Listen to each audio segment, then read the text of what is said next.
Shalom, salam damai sejahtera Bapak Ibu, Saudara dan Saudariku seiman.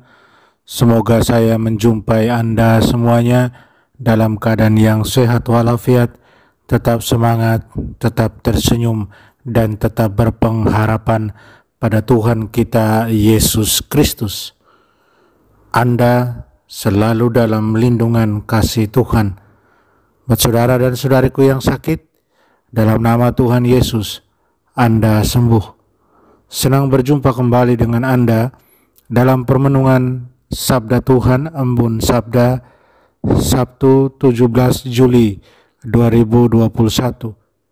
Mari kita siapkan hati, siapkan diri kita, minta pertolongan Roh Kudus agar kita dimampukan untuk mendengarkan dan merenungkan firman Tuhan. Tuhan sertamu dan sertamu juga. Inilah Injil Yesus Kristus menurut Matius. Dimuliakanlah Tuhan. Sekali peristiwa, orang-orang Farisi bersekongkol untuk membunuh Yesus. Tetapi Yesus tahu maksud mereka, lalu menyingkir dari sana. Banyak orang mengikuti Dia, dan Ia menyembuhkan mereka semua. Dengan keras Ia melarang mereka memberitahukan siapa Dia, supaya genaplah sabda yang telah disampaikan oleh Nabi Yesaya. Lihatlah, itu hambaku yang kupilih, yang kukasihi, yang kepadanya jiwaku berkenan. Rohku akan kucurahkan atas Dia, dan Ia akan memaklumkan hukum kepada sekalian bangsa. Ia tidak akan berbantah dan tidak akan berteriak. Suaranya tidak terdengar di jalan-jalan. Bulu yang patah terkulai tidak akan diputuskannya, dan sumbu yang pudar nyalanya tidak akan dipadamkannya, sampai Ia menjadikan hukum itu menang. Kepadanya lah semua bangsa akan berharap. Demikianlah Injil Tuhan. Terpujilah Kristus. Saudara dan saudariku seiman, hari ini saya ajak Anda merenungkan Yesus adalah harapan segala bangsa. Kita boleh bertanya, bagaimana kita mencapai satu kesuksesan, kemenangan dalam hidup kita? Pertanyaan yang saya pikir ada satu pertanyaan mendasar yang kita semua mau tahu jawabannya. Dalam kehidupan setiap orang, ada saat-saat penting atau ada titik balik yang menjadi sandaran seluruh kehidupannya. Konfrontasi yang memuncak antara orang-orang Farisi dan Yesus adalah peristiwa, tantangan, dan krisis yang menentukan dalam perjalanan misi Tuhan Yesus. Para pemimpin agama, mereka menjadi tidak toleran terhadap Yesus karena prasangka buruk mereka, karena iri hati mereka, karena dengki mereka yang begitu mendalam terhadap Yesus. Tidak ada yang Yesus lakukan atau katakan benar di mata mereka. Semuanya salah. Mereka bersekongkol tidak hanya untuk menentang Yesus, tetapi lebih dari itu untuk melenyapkan Dia. Mereka mau membunuh Dia, menyingkirkan Dia, karena mereka sudah menjadi duri dalam daging karena Yesus sudah menjadi duri dalam daging buat mereka. Saudara dan saudariku seiman, Yesus menghadapi tantangan ini dengan satu keberanian yang luar biasa, dengan tekad yang sempurna bahwa Dia datang ke dunia untuk melakukan kehendak Bapanya. Yesus bahkan menggunakan krisis yang dihadapinya ini, atau tantangan yang dia hadapi, yang ada di hadapannya, untuk mengajar murid-muridnya pelajaran penting. yaitu tentang jalan yang Tuhan pakai atau Tuhan lewati untuk menuju kesuksesan, menuju satu kemenangan. Saudara dan saudariku, satu-satunya cara untuk memuliakan kerajaan Allah, cara yang Tuhan pakai untuk mencapai kesuksesan kemenangan adalah melalui salib. Salib penderitaan dan penghinaan yang ditanggung Yesus demi kita dan untuk keselamatan kita. Yesus pakai jalan itu yang mungkin bagi kita bukanlah jalan yang harus dilewati untuk sebuah kesuksesan.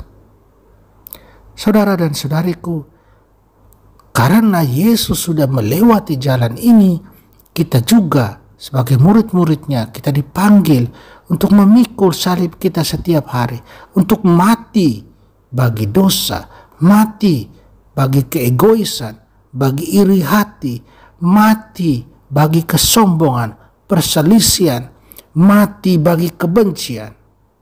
Dan lebih dari itu, untuk menyerahkan hidup kita dalam pelayanan yang rendah hati dan kasih satu sama lain, seperti halnya yang sudah Yesus lakukan untuk kita. Saudara dan saudariku seiman, dalam bacaan Injil kita juga mendengar penginjil Matius mengutip dari nubuat hamba yang menderita dari Yesaya untuk menjelaskan bagaimana Yesus sang Mesias, dia menyelesaikan misinya bukan melalui kuasa yang menghancurkan, tetapi melalui kasih dan pelayanan, melalui pengorbanan. Yesaya 42:1-4. Yesus memilih salib dan memakai mahkotanya adalah mahkota duri. Dia disalibkan sebagai Tuhan, dia disalibkan sebagai Raja kita. Tidak ada bukti yang lebih besar dari kasih Allah bagi kita selain pengorbanan kematian anaknya yang tunggal demi keselamatan kita. Saudara dan saudariku seiman, Yesus mati bukan hanya untuk orang Yahudi, tetapi juga untuk semua bangsa bukan Yahudi.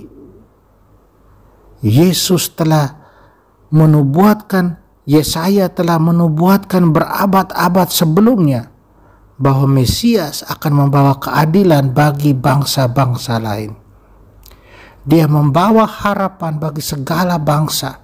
Yesus adalah harapan segala bangsa. Dalam pemikiran Yunani, keadilan mencakup pemberian kepada Tuhan dan sesama apa yang menjadi hak mereka. Yesus mengajar murid-muridnya untuk memberikan kepada Allah bukan hanya apa yang menjadi hak Allah, tetapi lebih daripada itu mengasihi Dia tanpa batas, sama seperti Dia mengasihi manusia, mengasihi kita tanpa syarat, tanpa batas. Saudara dan saudariku seiman, Yesus membawa keadilan kerajaan Allah dengan belas kasih ilahi, dengan sikap cinta, kasih. Dia tidak melukai yang lemah atau memperlakukan mereka dengan hina, melainkan menunjukkan pengertian, kasih sayang, keselamatan Dia bawa buat mereka yang lemah. Dia tidak mengecilkan hati orang yang lemah, tetapi memberi harapan, memberi keberanian dan kekuatan untuk bertahan melalui keadaan yang sulit. Tidak ada pencobaan, kegagalan, dan kelemahan yang dapat menghalangi kita dari belas kasihan dan pertolongan yang Yesus tawarkan kepada kita, kepada setiap orang yang meminta. Kasih karunia-Nya cukup untuk setiap saat, untuk setiap situasi, dan untuk setiap krisis atau tantangan yang kita hadapi. Saudara dan saudariku seiman, ketika kita masing-masing menghadapi cobaan, kesulitan, apakah kita mengandalkan pertolongan dan kasih karunia Tuhan? Mari kita berjuang untuk terus setia mengikuti Yesus yang adalah harapan kita, harapan segala bangsa.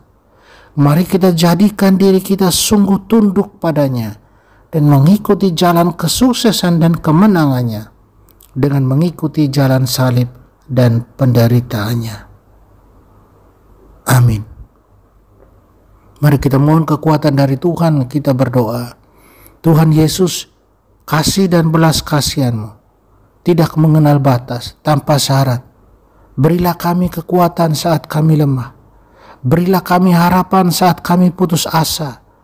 Berilah kami kedamaian saat kami susah, kami tidak tenang.